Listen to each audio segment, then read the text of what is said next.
여러분, 저는 오늘 아침 창가에 조용히 앉아 여러분의 손을 생각했습니다. 새벽빛이 마루에 스며들 무렵 문득 그 손이 떠올랐습니다. 평생 새벽부터 밤늦게까지 쉬지 않고 일해오신 그 손. 아이를 안았고 부엌에서 국을 저었고 시장 바구니를 들었고 남편의 등을 두드렸으며 때로는 남몰래 눈물을 훔치기도 했던 그 손. 저는 그 손을 오래도록 마음에 그렸습니다. 여러분, 정말로 여쭤보고 싶습니다. 그토록 부지런히 살아오셨는데 어째서 통장은 늘 제자리에 머물러 있습니까? 힘겹게 모은 돈은 어째서 손가락 사이로 모래처럼 조용히 빠져나갔습니까? 저녁 버스룸의 창밖을 바라보시면서 여러분은 몇 번이나 조용히 한숨을 내쉬셨습니까?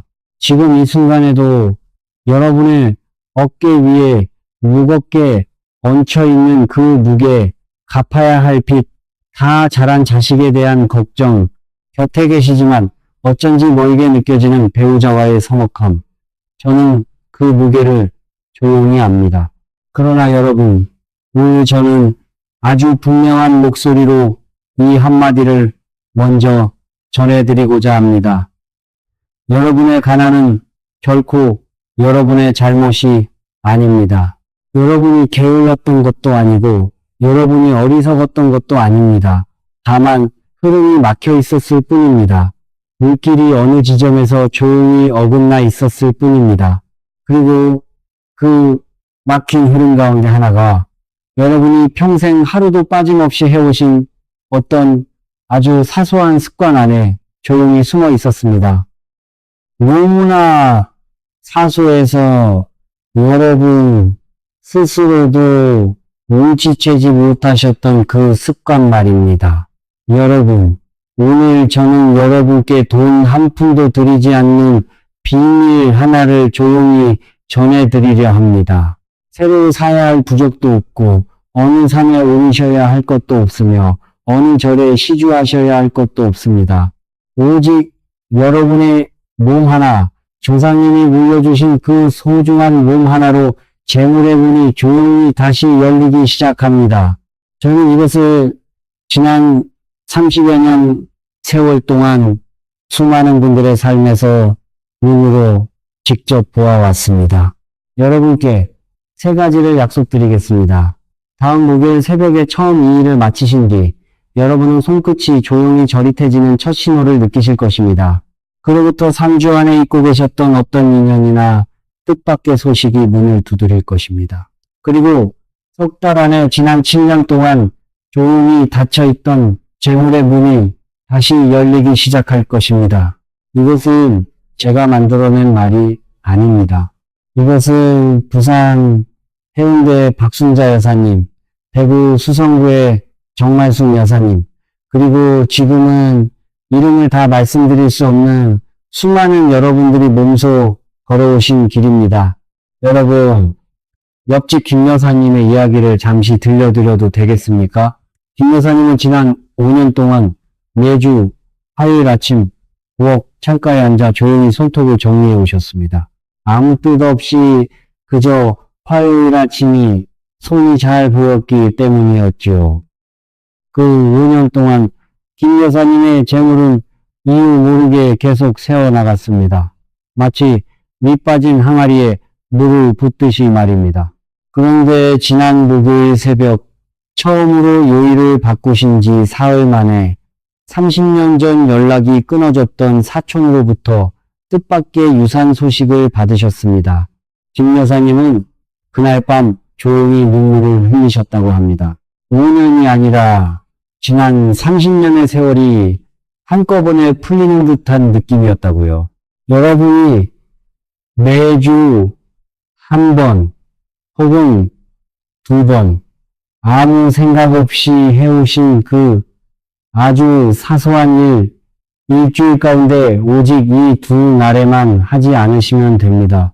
그리고 정해진 다른 두 날에 하시면 지난 7년의 막힘뿐 아니라 앞으로 다가올 7년의 복까지 함께 열립니다. 성철 큰스님께서 남기신 말씀이 있습니다. 몸의 기운과 시간의 기운이 만나는 지점에서 운명이 조용히 바뀝니다. 오늘 저는 그 만남의 지점을 여러분과 함께 조용히 들여다보려 합니다. 여러분, 이제 그 두 날의 이름을 말씀드리겠습니다. 반드시 피하셔야 할 두 날은 화요일과 토요일입니다. 반대로 반드시 하셔야 할 두 날은 목요일과 금요일입니다. 지금부터 저는 여러분께 5단계 아주 조용한 의식을 하나 전해드리겠습니다. 결코 복잡하지 않습니다. 오래된 우물물을 젓듯이 천천히 정성껏 따라와 주십시오. 첫째 단계는 요일을 정하는 일입니다. 우선순위는 목요일입니다. 목요일은 묵은 기운을 벗겨내는 나무의 날이기 때문입니다. 만약 목요일에 사정이 여의치 않으시면 차선으로 금요일을 택하십시오. 금요일은 재물이 응축되는 쇠의 날, 결실의 날입니다. 이 두 날 이외에는 급한 경우가 아니면 손톱에 손을 대지 않으시는 것이 좋습니다. 둘째 단계는 시간입니다. 가장 좋은 시간은 새벽 4시에서 5시 사이입니다. 음의 기운이 물러가고 양의 기운이 조용히 들어오는 시간, 조상님의 문이 열리는 신성한 시간이기 때문입니다. 만약 새벽이 힘드시면 저녁 9시 이전에 마치시면 됩니다. 다만 자시, 그러니까 밤 11시부터 새벽 1시 사이만은 절대로 넘기지 마십시오. 그 시간에 손톱을 자르시면 열린 몸의 관문으로 어둠의 기운이 폭포처럼 흘러듭니다. 셋째 단계는 방향입니다. 여러분의 몸이 향할 방향은 동쪽 혹은 동남쪽입니다. 아침 햇살이 조용히 들어오는 창가 자리가 가장 좋습니다. 절대로 북쪽을 향해 앉지 마십시오. 북쪽은 물의 온기가 짙게 서린 방향입니다. 열린 손톱의 관문으로 그 차가운 기운이 몸속으로 흘러들면 뜻하지 않은 병과 재물의 손실이 함께 찾아옵니다. 저는 이것을 여러 번 보았습니다. 넷째 단계는 자르는 순서입니다. 이 순서는 반드시 음에서 양으로, 받는 손에서 내는 손으로 이어져야 합니다. 먼저 왼손입니다.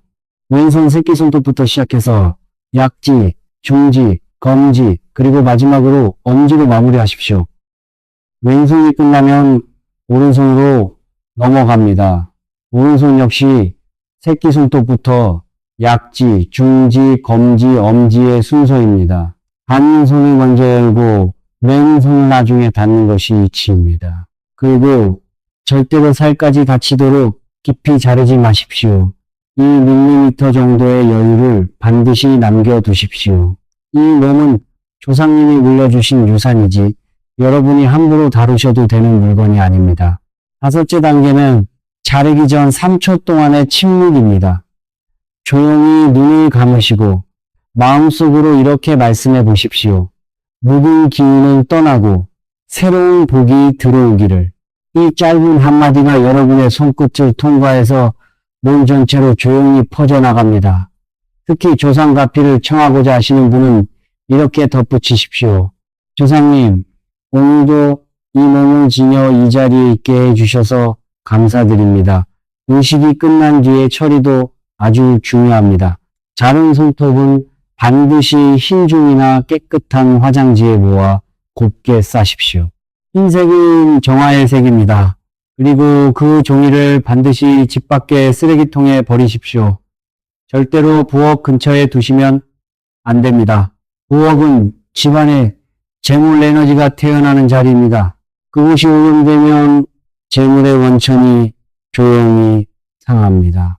식탁 주변에 흘리지 마시고 바닥에 튀기지 마시고 물에 흘려보내지 마시고 화장실에 두지 마십시오. 이 5자리는 재물이 새어나가는 가장 큰 구멍입니다. 성철 큰 스님께서 말씀하셨습니다. 정성이 담긴 작은 것이 무심한 큰 것보다 강합니다. 오늘 이 5단계가 바로 그 정성의 작은 것입니다. 여러분, 이쯤에서 어떤 분은 조용히 물으실 것입니다. 어째서 하필 손톱입니까? 손톱이 무엇이길래 재물의 문을 열고 닫는단 말입니까? 저 역시 젊었을 적에는 이 물음을 스스로에게 여러 번 던졌습니다. 그러나 세월이 흐르면서 조용히 깨달았습니다. 우리 몸은 하늘과 땅을 이어주는 살아있는 안테나입니다. 성철 큰 스님께서도 몸이야말로 가장 큰 도량이라 하셨지요. 그 안테나의 가장 예민한 끝자락이 바로 손끝과 발끝, 곧 손톱과 발톱입니다.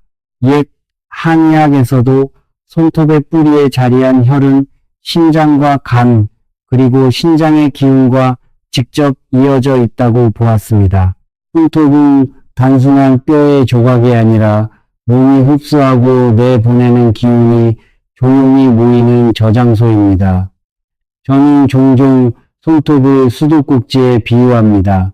수도꼭지는 어느 방향으로 어느 시간에 흐르냐에 따라 맑은 물이 콸콸 흘러나오기도 하고 오염된 물이 역류하기도 합니다. 여러분의 손톱도 마찬가지입니다.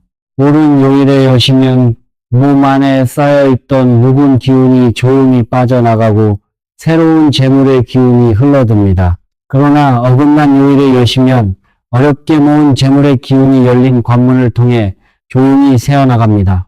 자신도 모르게 말입니다. 여러분, 일주일의 일에는 각각 다른 오행의 기운을 지니고 있습니다. 월요일은 물, 그러나 달의 은은한 순환의 물입니다. 화요일은 불, 위로 타오르고 송호하는 불입니다. 수요일은 물의 재순환입니다. 목요일은 나무, 위로 뻗어 올라가며 성장하는 기운입니다. 금요일은 재물이 응축되고 결실이 맺히는 날입니다. 토요일은 흙, 무겁게 흡수하는 기운입니다. 그리고 일요일은 흙과 태양이 함께하는 안정과 휴식의 날입니다. 이 7가지 기운이 매주 여러분의 몸을 지나갑니다. 그렇다면 어째서 화요일이 그토록 절대적인 금기입니까? 오행의 이치에 화극금이라는 말이 있습니다. 둘이 새를 녹인다는 뜻입니다. 재물의 기운은 새의 성질을 지니고 있습니다.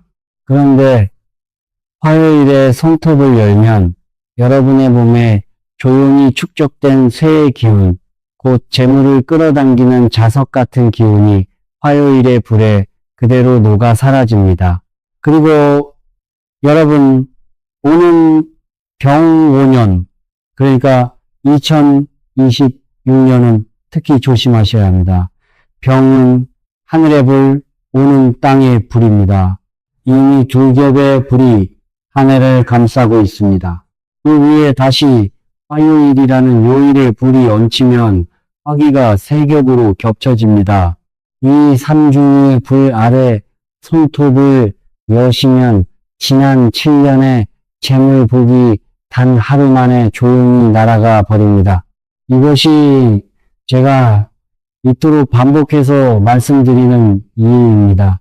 그렇다면 어째서 토요일도 위험합니까? 토요일은 흙의 날입니다. 흙은 모든 것을 조용히 흡수하고 묻어버리는 성질을 지녔습니다. 재물의 기운은 본래 가벼워야 살아납니다. 새처럼 날아 여러분의 품에 안겨야 하지요. 그런데 토요일에 손톱을 여시면 그 흙의 무거운 기운이 재물의 가벼움을 짓눌러 땅에 묻어버립니다. 여러분 중에 유독 토요일마다 몸이 무겁고 마음이 축 처지는 분이 계시다면 그것은 결코 우연이 아닙니다. 흙의 무거운 기운이 여러분 몸에 흐르고 있기 때문입니다. 그러면 어째서 목요일이 열쇠가 됩니까? 나무의 기운은 위로 뻗어 올라갑니다. 봄이 되면 오래된 나무 껍질이 저절로 떨어져 나가고 그 자리에 새순이 돋아나는 것을 여러분도 보셨을 것입니다. 목요일에 손톱을 여시면 7년 동안 조용히 쌓여있던 재물의 장벽이 그 오래된 나무 껍질처럼 자연스럽게 떨어져 나갑니다. 그리고 그 자리에 새로운 기운, 새로운 인연, 새로운 기회가 조용히 들어와 앉습니다. 또한 어째서 금요일이 결실입니까? 금요일의 이름 자체가 이미 답을 담고 있습니다. 금이란 재물이며 결실이며 수확입니다.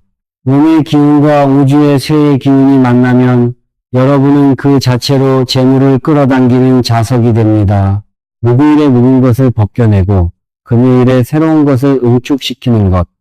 이것이 바로 일주일의 리듬을 재물의 리듬으로 바꾸는 조용한 지혜입니다. 여러분, 그러나 이 모든 것 위에 저는 한 가지를 더 말씀드리고자 합니다. 그것은 바로 조상복입니다. 여러분의 몸은 여러분 혼자만의 것이 아닙니다. 여러분의 몸은 조상님이 7세대에 걸쳐 조용히 물려주신 유산입니다. 손톱 하나에도 조상님의 뿌리가 조용히 흐르고 있습니다. 오른 요일에 손톱을 여시는 것은 조상님께 이 몸을 감사히 잘 지키고 있다는 예를 올리는 것과 같습니다. 그러면 조상가피의 문이 조용히 열립니다. 반대로 어긋난 요일에 손톱을 여시는 것은 조상님이 물려주신 유산을 함부로 훼손하는 것과 같습니다. 그것은 7세대의 뿌리를 흔드는 일입니다. 그래서 저는 7인치라고 말씀드립니다. 조상님이 7세대에 걸쳐 여러분을 위해 쌓아두신 복이 어긋난 하루에 조용히 새어나가기 때문입니다. 성철 큰 스님께서 남기신 말씀이 있습니다. 지혜로운 자는 자연을 거스르지 않고 자연의 흐름 위에 자신의 삶을 조용히 얹습니다. 오늘 여러분께서 요일을 옳게 바꾸시는 그 순간 여러분의 삶은 이미 자연의 흐름 위에 조용히 얹히기 시작합니다. 여러분, 이제 저는 액을 막는 5가지 조용한 금기를 말씀드리겠습니다. 하나하나 마음에 새겨 들으십시오. 첫째, 화요일과 토요일에는 절대로 손톱을 자르지 마십시오. 앞서 말씀드린 그대로 화기가 재물의 새를 녹이고 토의 기운이 재물을 묻어버립니다. 특히 병오년 화요일은 삼중의 불로 겹치는 애군의 날입니다. 만약 이번 주 화요일에 자르실 계획이 있었다면 조용히 이번 주 목요일 새벽으로 옮기십시오. 그 한 번의 옮김이 7년의 흐름을 바꿉니다. 둘째, 자신을 넘겨 손톱을 자르지 마십시오. 밤 11시에서 새벽 1시 사이는 음의 기운이 폭발적으로 몰려오는 시간대입니다. 그 시간에 몸의 관문을 여시면 열린 통로로 어둠의 기운이 폭포처럼 흘러듭니다. 저녁 9시 이전에 마치시거나 아예 다음날 새벽으로 미루십시오. 늦은 밤에 급하게 자르지 않으시는 것, 그것만으로도 이미 여러분은 절반의 액을 막으신 것입니다. 셋째, 자른 손톱을 부엌이나 식탁, 바닥, 물, 화장실에 방치하지 마십시오. 부엌은 집안의 재물 에너지가 태어나는 자리이고 물은 재물의 흐름 그 자체입니다. 손톱과 함께 재물을 흘려보내는 격이 됩니다. 반드시 신중히 곱게 싸서 집 밖의 쓰레기통에 조용히 놓으십시오. 이 하나의 습관만 바꾸셔도 새어나가던 재물의 3분의 1은 그 자리에서 멈춥니다. 넷째, 원망이나 슬픔을 품은 상태에서 손톱을 자르지 마십시오. 원망은 재물의 통로에 조용히 구멍을 뚫는 독약과 같습니다. 열린 손톱의 관문으로 그 독이 몸 전체로 조용히 퍼집니다. 손톱을 자르시기 전 마음속으로 조용히 3번 말씀해 보십시오. 저는 이 사람을 용서합니다. 저는 이 사람을 용서합니다. 저는 이 사람을 용서합니다. 특히 배우자, 자식, 사돈, 그리고 가장 가까운 이들일수록 그 이름을 조용히 떠올려 용서하십시오. 용서는 여러분을 위한 것이지 그 사람을 위한 것이 아닙니다. 다섯째, 살까지 다치도록 깊이 자르지 마십시오. 이 몸은 조상님이 물려주신 유산입니다. 유산을 훼손하면 조상복이 조용히 봉인됩니다. 1mm의 여유를 반드시 남기시고 조금이라도 아프시면 즉시 멈추십시오. 정성이란 서두르지 않는 것입니다. 급하게 자르지 마시고 천천히 부드럽게 한 손톱씩 정리해 나가십시오. 여러분, 저는 이 5가지를 말씀드리며 조용히 한 가지를 더 덧붙이고 싶습니다. 젊었을 때는 실수를 해도 몸의 자생력이 알아서 회복해 줍니다. 그러나 마흔을 넘기시고 쉰을 넘기시고 예순을 넘기시면 이야기가 달라집니다. 몸의 방음벽은 조용히 얇아지고 실수가 그대로 삶에 새겨집니다. 이 얇아진 방음벽에 스스로 구멍을 내는 것, 그것이 어긋난 요일의 손톱 자르기입니다. 반대로 오늘 이 5가지를 조용히 지키시는 것, 그것은 얇아진 방음벽 위에 정성이라는 두꺼운 층을 다시 채워넣는 일입니다. 성찰 큰 스님께서 말씀하셨습니다. 막지 않고는 지킬 수 없습니다. 여러분, 이제 저는 부산 해운대에 사시는 박순자 여사님의 이야기를 조용히 나누고자 합니다. 박 여사님은 올해 58이십니다. 15해를 세탁소에서 새벽부터 밤까지 손을 올리며 살아오신 분입니다. 2020년에 남편이 뇌졸중으로 쓰러지시고 2딸의 대학 학비까지 겹치면서 삶은 참으로 무거워졌습니다.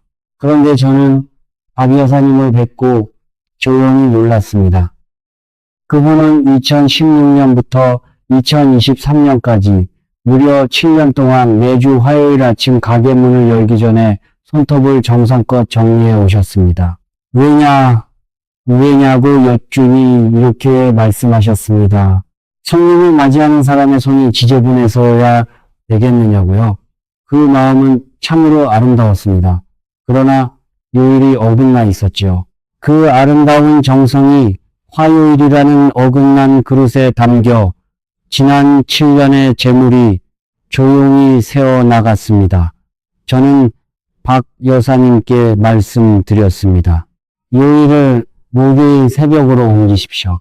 그리고 동쪽을 향해 앉으시고 흰 종이에 손톱을 싸서 집 밖에 버리시고 자르기 전 짧은 한마디를 마음에 담으십시오.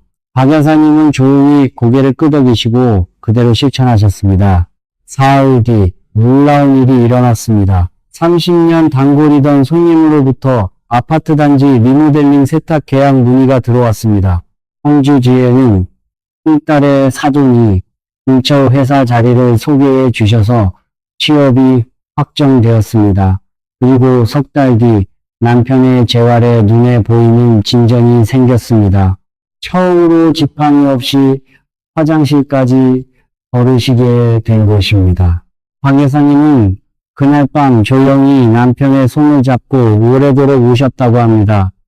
지금도 박 여사님은 매주 목요일 새벽마다 그 조용한 한마디를 잊지 않으십니다.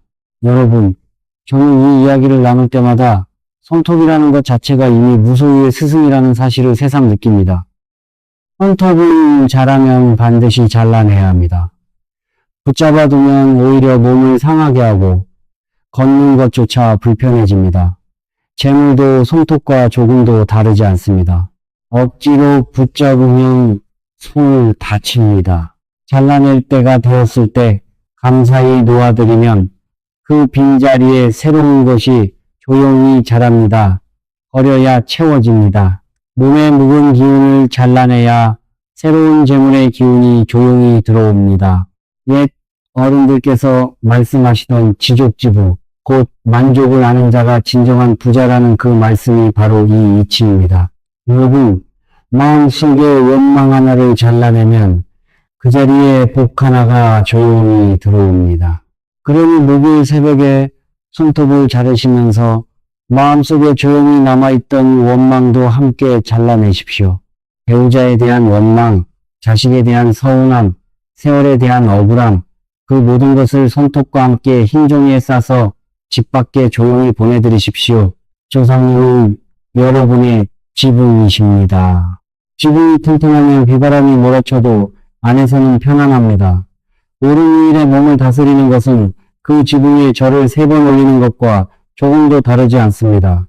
조상님이 물려주신 몸에 진심으로 감사할 때, 조상님은 살아계실 때 미처 열지 못하셨던 문까지 지금 이 순간 여러분을 위해 조용히 열어주십니다.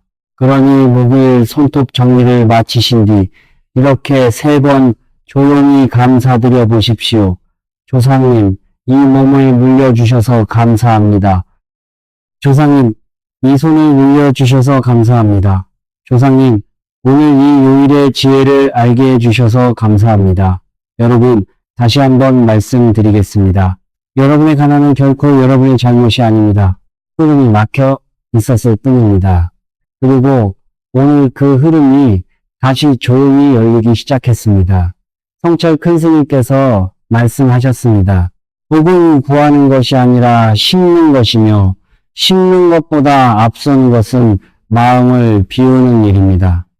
오늘 여러분이 손톱을 자르시는 그 자리에서 마음도 함께 비우십시오. 여러분, 오늘 저는 아주 작은 것 하나를 여러분께 보여드렸습니다. 손톱, 여러분이 평생 하루도 빠짐없이 지녀오신 그 작은 것 하나. 그러나 이 작은 것이 여러분의 삶에 어떤 파동을 일으킬지는 오직 여러분의 정성에 달려 있습니다. 또 한 분의 이야기를 조용히 나누고 마치고자 합니다. 대구 수성구에 사시는 정말숙 여사님, 62살이십니다. 석 달 전부터 목요일과 금요일에 손톱을 정리하시고 조상님께 3번의 감사를 조용히 올리기 시작하셨습니다. 그런데 90일이 되던 날 서랍을 정리하시다가 20년 전에 잊고 계셨던 정기예금 통장 한 권을 발견하셨습니다. 정 여사님은 조용히 이렇게 말씀하셨습니다. 돌아가신 시어머니가 남기신 마지막 선물이었더군요. 조상님은 이미 준비해 두셨는데 제 문이 조용히 닫혀 있었을 뿐이었습니다. 여러분, 운명이란 하늘이 미리 정해준 것이 아닙니다. 운명은 여러분이 매주 목요일 새벽에 조용히 손을 씻고 한 손톱씩 정성껏 정리하며 스스로 만들어가는 것입니다. 큰 것을 바꾸려 너무 애쓰지 마십시오. 아주 작은 것을 정성껏 다루십시오. 그러면 큰 것이 스스로 여러분께 조용히 걸어옵니다. 이것이 30여 년을 이 길 위에서 조용히 걸어온 제가 여러분께 드릴 수 있는 가장 진실한 한마디입니다. 여러분께 3가지 조용한 다짐을 남겨드리겠습니다. 화요일과 토요일에는 손을 조용히 쉬게 하십시오. 목요일과 금요일에는 손끝에 조상 가피를 담으십시오. 자른 것을 감사히 흰 종이에 싸서 집 밖으로 조용히 보내드리십시오. 그러면 조상님이 7세대에 걸쳐 여러분을 위해 준비해 두신 문이 오늘 여러분 앞에 조용히 열립니다. 5일 밤 여러분의 손이 편히 쉬고 여러분의 마음이 편히 걱정을 놓으시기를 바랍니다. 지난 7년의 무거운 짐이 오늘 밤 조용히 가벼워지기를 바랍니다. 여러분, 마지막으로 한 가지 부탁을 드리고자 합니다. 지금 이 순간 여러분의 마음속에 가장 무겁게 얹혀있는 그 짐 하나를 조용히 댓글에 남겨주십시오. 빚에 대한 걱정이든 자식에 대한 걱정이든 배우자와의 서먹함이든 건강에 대한 두려움이든 어떤 것이든 좋습니다. 저는 다음 영상에서 여러분의 그 짐을 함께 조용히 풀어드리는 방법을 전해드리겠습니다. 그리고 만약 오늘 이 영상이 여러분의 마음 한 자락에 조용히 와 닿으셨다면 구독 버튼을 조용히 눌러주십시오. 여러분이 눌러주시는 그 작은 손끝의 정성이 다음 영상을 통해 다시 여러분께 조상님의 가피로 돌아갈 것입니다. 혹시 이렇게 댓글을 남겨주시는 분이 계실지도 모르겠습니다. 저는 이번 목요일 새벽에 손톱을 다시 정리하며 지난 7년 동안 잃었던 재물의 문을 조용히 열었습니다. 그런 댓글을 남겨주시는 분들이 늘어날 때마다 이 채널은 여러분의 조용한 도량이 되어갈 것입니다. 다음 영상에서는 발톱에 관한 이야기를 조용히 이어가겠습니다. 발톱은 손톱과 정반대의 요일 법칙을 지니고 있습니다. 오늘 여신 그 재물의 문에 마지막 자물쇠를 여는 열쇠가 바로 발톱에 있습니다. 부디 놓치지 마십시오. 여러분, 오늘 밤 잠자리에 드시기 전에 부디 여러분의 손을 한번 조용히 들여다보십시오. 굳은 살이 박인 그 손, 세월이 조용히 새겨진 그 손, 그리고 그 손에게 조용히 한마디 건네주십시오. 오늘도 수고했다고, 오늘도 고마웠다고, 이제부터는 옳은 요일에 너를 정성껏 다스려주겠다고 말입니다. 그 조용한 한마디가 여러분의 몸 전체로 퍼져나가 오늘 밤 여러분께 참으로 깊고 편안한 잠을 선물해 드릴 것입니다. 오늘 이 영상을 끝까지 도와주신 모든 여러분의 가정에 조상님의 가피가 조용히 흘러들기를 바랍니다. 지난 7년의 무거운 짐이 오늘 밤 조용히 가벼워지기를 바랍니다. 돈이 스스로 여러분의 문을 두드리기를 바랍니다. 여러분이 사랑하는 이들이 모두 건강하시기를 바랍니다. 그리고 무엇보다도 오늘 밤 여러분이 참으로 편안히 주무시기를 바랍니다. 성불하십시오. 나무 관세음보살.